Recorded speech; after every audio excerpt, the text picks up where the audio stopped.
Et c'est une première. 15 concurrents ont traversé aujourd'hui le canal de Sainte-Lucie en kitesurf. Une épreuve sportive plutôt complexe puisqu'il aura fallu naviguer plus d'1 heure sur le même pied.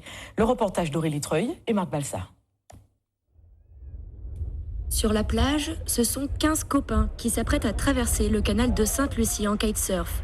Et l'ambiance est plutôt détendue à quelques minutes du départ. Un projet qui trotte dans la tête de Lionel depuis quelques années déjà. C'est un vieux projet, ça fait un moment qu'on en parle, qu'on voulait le réaliser.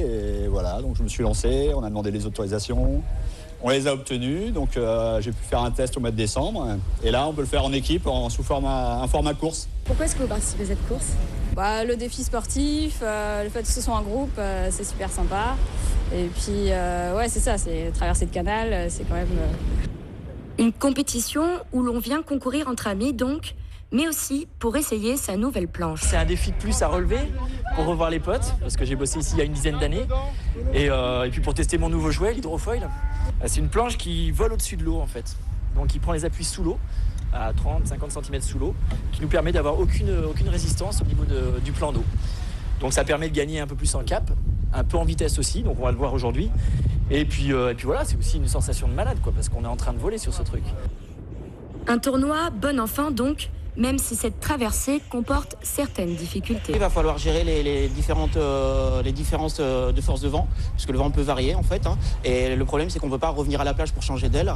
Voilà, et éventuellement le creux. Voilà. Et la principale difficulté, je pense que ça va être la longueur aussi, parce qu'on va faire toute la traversée sur un bord et on va être en appui sur une jambe. Les uns après les autres, les concurrents s'élancent pour rejoindre la ligne de départ. Et après quelques tours pour s'échauffer, les kitesurfers partent à toute vitesse. 35 km à parcourir en haute mer. Le peloton de tête navigue en moyenne à 20 nœuds, soit P de 37 km à l'heure. Et certains s'envolent, comme Anthony qui traversera le canal en 1 heure. Un exploit. Il est suivi de près par Enguerrand et sa planche juchée au-dessus de l'eau.